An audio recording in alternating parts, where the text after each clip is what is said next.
Smart objects.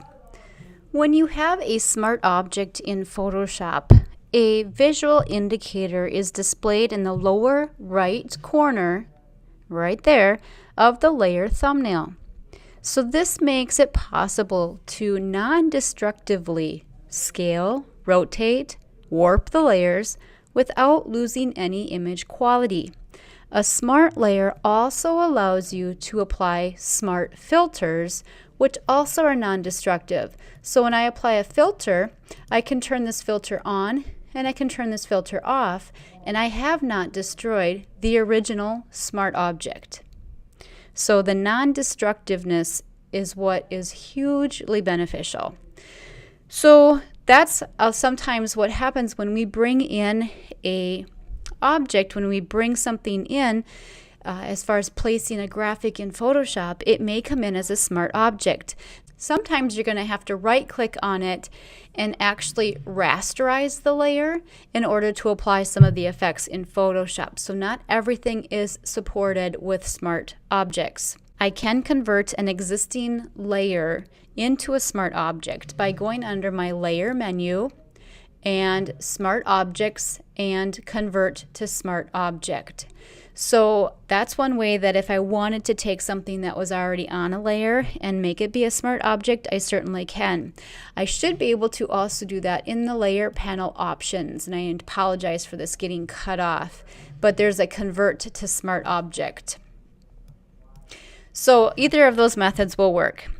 Now when you're bringing graphics in to a document, there are two ways that you can do this. Under the File menu, we have a Place Embedded and a Place Linked.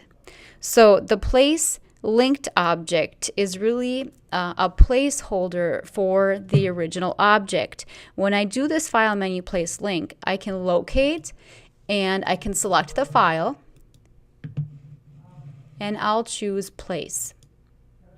So always when you place something, you get this large X indicating that you have to definitely click approve to approve this place, this bringing this graphic in.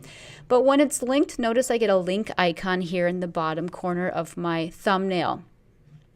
And notice it's actually a smart object as well. So this not only is a smart object, but this one is as well. So the link indicates that it's not in this file. I'm linking it to an external source. So it's useful for assets that are often reused or even shared within a group. The second method, by doing a file and a place, this time choosing embed, this actually takes my graphic. I'll place it. Again, I get my X's. I'm going to click OK to approve it. See the different icon here. Actually, what I'm seeing is a smart object thumbnail. I don't see the link. So this means that this specific graphic now has been located, selected, and indeed is part of this Photoshop document. The problem with linked files, you have to always bring along the files or the folders with your Photoshop document. So if you were to turn in an assignment that you had linked your files, I would not be able to see them. I would get an error message that says missing links, and it would tell me exactly what files are missing, but I wouldn't be able to see them. I wouldn't be able to use your document. So if you're going to pass the Photoshop document on to somebody else, you certainly want to make sure you're embedding it, or you're also passing along the folder with all of those additional assets that you've linked to your file. Smart objects can be hugely beneficial. More on smart objects will be discussed when we talk about filters.